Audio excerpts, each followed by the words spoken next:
All right, we'll back up a step.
Hey, all right, yeah, there we are. Hey, look, I'm John Park, and this is JP's Product Pick of the Week. We got it streaming now, so thanks for hanging in there. This is how you know it's live. As you may know, when I do this Product Pick of the Week show, it's not just happening on YouTube, which I'm glad it is now, and I'm glad I checked. It's not just happening out there on the internet in general, but it's also happening right on the product page. So look at that. There is the product page. So this thing leaps all around the timeline, the many possible timelines, because I'm revealing to you right now what it is so that you can go there and you can watch from that URL. So I've got a QR code for you right there. You can just hold your phone or a webcam on that and it'll take you there, or you can just go to this URL. And look what it says up here, 50% off during the live stream. That's right. So why would you go here to this page? There's your answer right there. Look at that. It's a 50% off. Let me refresh my page here. Right now, look at that. In real time, it is now $2.25 instead of $4.50. And if I scroll down here, you can see there's our video. It's happening. I'm not going to click that because you know what happens when I do that. But all right, now let's jump back into where we are in our timeline, which is we don't know what the product is yet, do we? There's a hint right there. It is going to be a Stemma QT board. It is going to be our good friend, the BH1750 ambient light sensor. So first of all, if you don't know about Stemma, we have over 50 Stemma boards, many more if you include adapters and breakouts and extenders and things that we have. But we have well over 50 just straight up sensor boards in the Stemma and Stemma QT line. What is it? It's modular electronics that you can plug together using little 4-pin I2C cables or 3-pin JST-PH cables that allow us to interconnect things without the need for breadboards, without the need for complex wiring, without the need for soldering. All of that is stuff you can do, nothing wrong with that, but you can get there quicker with prototyping and putting together little projects with Stemma and Stemma QT. It is compatible with the Quick system. In fact, the 4-pin is the same. The 4-pin small JST-SH connector standard that we're using is the same pin out. It is compatible with SparkFun's Quick. And the 3-pin is compatible with the Grove and Gravity sensors from Seed and DH Robot. So really cool setup, really cool system, allows you to plug things together. You can see here I've got a whole bunch of different boards here, and that doesn't even scratch the surface. So what is this one? Let's talk about which product we have this week in the Stemma QT line. What I'm going to do is, I've mentioned it's an ambient light sensor. It's a really popular one, and I'm going to let Lady Ada talk about it. Here is the Lady Ada new segment on this board. So please check this out. Part of the show, besides you, the community out there, and you, the customer who helps keep all of us running, is this. The BH1750. So this is an interesting sensor because it's actually a very old sensor. This sensor, the reason we decided to carry it is actually we have like a search system called like Algolia, and I was noticing that every week people would be searching for this part number, and I was like, what is this part number? And it turns out like there's a lot of projects, just like we did, what was the other sensor that we did? The MPU6050. There's a lot of sensors that have just been around for a long time and people use in projects, but they don't have a good breakout with level shifting without STEMMA QT connectors. And so this BH1750 was a pretty simple sensor. It's a lux sensor. It's got like a really wide range. It's like up to 65 or 100,000 lux even, depending on how you do the gain, down to 1 lux. It's a simple sensor, but it's really common. And so having a easy to use breakout. Speaking of live demos again. Coming in with the live demos. This is a live demo. Yeah. All right. So this is how much lux is around. Yeah. So it's so darker, cover it, dark, different. light. Yeah. If I can turn this on. Okay. Whoa. And it's like I'm measuring the light coming out of this. This camera has it's a lot of light. Has a lot of light. So now it's up to 2,000 lux. So super bright. It's detecting how many photons are pouring into this mega thing. lux, super lux. So this sensor is again plug and play. You can even chain it with the VL53L0X. You do light sensing, distance sensing. I love this format. Big ups to Nate from SparkFun for inventing it. It's just so easy for me to build projects between this and Feather. It's like you can see I just have a board, I plug this on, I wire this up, there's no soldering, there's no like loose wires. It's so easy. It's a very inexpensive sensor, a great way to add lux sensing to your next project. Okay, and that is new products. Yay!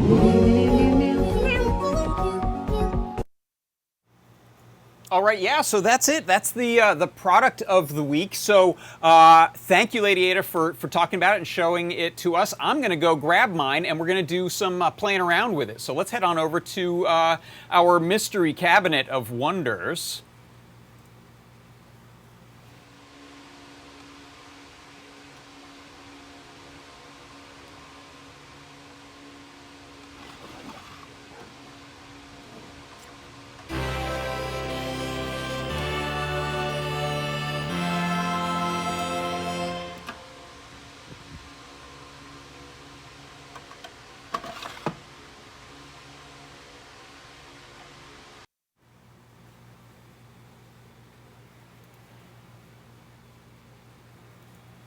That's right, there it is, just walking back over from my cabinet there, and I've got my sensor, and this one is one of our STEMMA QT sensors that has a STEMMA QT plug on either end, and one of the cool things about that is that means we can sort of daisy chain them. So I2C, if you're not familiar, is a type of communication protocol that allows you to have unique addresses for each device, and it keeps track of things and prevents clashing and crosstalk and stuff like that. So this one can actually have one of two addresses. If you look on the back of it, there's a little jumper there that we can bridge, and that changes between one of two addresses, which means this is a sensor that you could use for projects where you want one microcontroller and a couple of these very easily. An example of what are you going to use this for, right? One example is for robotics. If you want to do any type of, let's say, a light-chasing robot, a robot that's trying to find the brightest spot. One way to do that is with a pair of these on the front of your robot, and then some code that just compares the lux value, which is the brightness value, and turns the wheels to head towards the brighter one, which it can continuously correct, sort of like line following, but with light. So that's one example of something you might do with this. Another example of what these are used for is the lids on laptops and along the bezel of your tablet or your phone.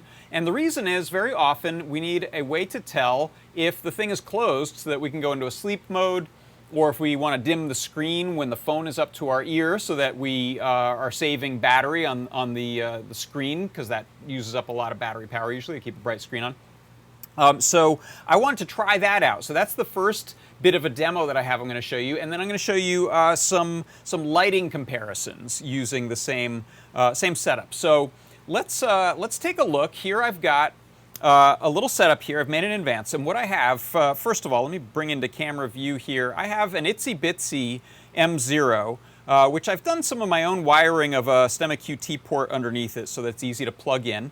And then you can see, just using one of these lovely little Stemma QT cables, I have that plugged into the ITSY. And then I have another Stemma QT cable going to this nice little OLED display. So what this is showing us right now is that we have about 128 lux, and that's just based on the ambient lighting in the room, so I have a lot of studio lights bouncing around. And what I'm going to do is I'll show you as I cover that sensor up, when it gets below 10, I told it to just turn the screen off.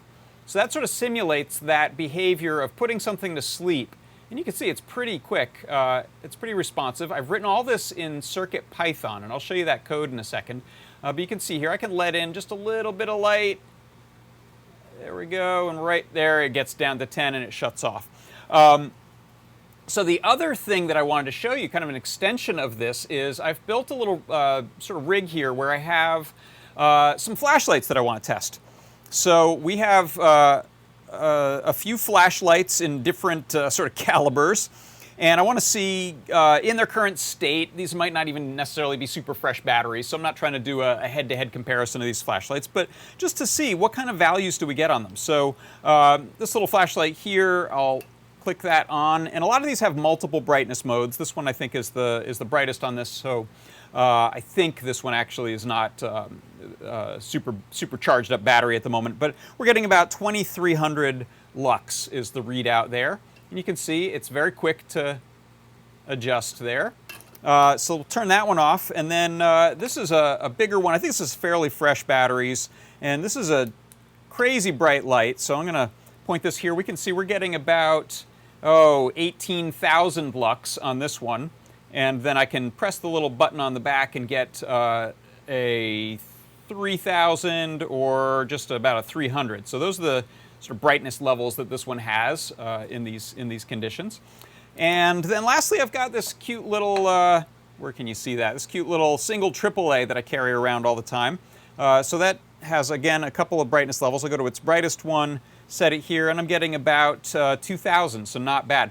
Now you'll see that this is brightness dependent. So this is distance dependent, as light is. So here at this distance, I'm getting about 1,700, and if I drop down a bit lower, I'm at 8,000. So I was using a little mark on my clamp stand here so that I was using a consistent distance so that the measurements were consistent. So you can see those are just a couple of the nice, easy uses for this sensor. Again, we'll pop to a full view here of this one, and you can see this nice, quick responsive behavior to just doing a shut-off of the screen. And I'm just blanking the screen, sending it nothingness. So those are some of the uses for it. Other uses that are mentioned in the data sheet, one thing I like to do is head over to the product page. So if we look here, here's the product page. Again, check that out. It's 50% off right now. So you'll get that for $2.25 instead of the normal $4.50. Limit 10. So if you have big plans, they can be big plans so long as they cap off at 10. Here is the guide. So this is going to give you info about the sensor, info about the pinout. You can go through here and read up on how that works. And then we have sample code for both Arduino with a nice Arduino library by Stefan Armborst, as well as a usage in CircuitPython with our own CircuitPython library. And in a second, I'll show you what that code looks like. It's pretty straightforward and nice to use.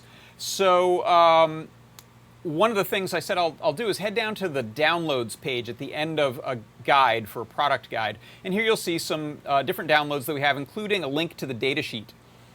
So if I open that up, now we can see this is the sensor itself. That teeny little sensor there is from ROM Semiconductor. This tells you all about the different specifications for it. Interesting thing is the response it has is very similar across different types of light, which is important. So incandescent, fluorescent, halogen, white LED, sunlight. It gets a very similar response, similar also to human eyesight response, which means it works well no matter which room you're in. You could use some similar settings, which is great. Also says it's not very sensitive to infrared light, which I think is also good in case you're somewhere where there's a strong infrared source. It could throw off your results. And then there's also mention of, I think, some suggested uses in here. Let me see if I can find that. I mentioned the main one that they're excited about, which is laptop lids, and sure, I can see that. Let's see, is it? I'm not gonna find it. It's often at the beginning, so maybe I just missed it there. Yeah, okay, right there, the first sentence. IC is most suitable for obtaining the ambient light data for adjusting LCD and keypad backlight power of mobile phones.